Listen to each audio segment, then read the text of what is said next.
Street food, જે લારી પર જે ફૂડ મળે છે તેનો વધારે પડતો ઉપયોગ, રેસ્ટોરન્ટ ફૂડ એમાં પામ ઓઇલ જ મોસ્ટલી યુઝ થતું હોય છે એનું વધારે પડતું, મેંદાની જે રોટી તમે ખાઓ છો, ઇવન કોલ્ડ ડ્રિંક્સ અને સોફ્ટ ડ્રિંક્સ ઓવર કન્ઝપ્શન થઈ રહ્યો છે અત્યારની જનરેશનમાં. પછી ટેટ્રાપેક્સ મળે છે, ફ્રૂટ જ્યુસીસના ટેટ્રાપેક્સ હોય છે, એ વધારે કન્ઝપ્શનના લીધે over a period of time બોડીમાં ઇન્સ્યુલિન રેઝિસ્ટન્સ થાય છે, પછી હોર્મોનલ ઇમ્બેલેન્સીસ થાય છે અને ફિમેલ ડેવલપ થાય છે. મેલમાં એ વસ્તુ ડાયાબિટીસમાં કન્વર્ટ થઈ જશે, જ્યારે ફિમેલમાં પીસીઓએસમાં કન્વર્ટ થઈ જશે.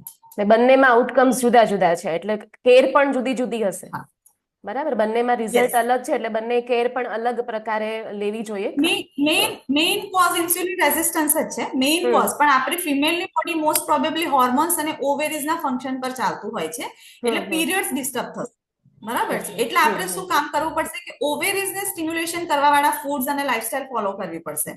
જ્યારે મેલમાં હોર્મોન્સ હોય છે પણ મેન્સ્ટ્રુએશનનો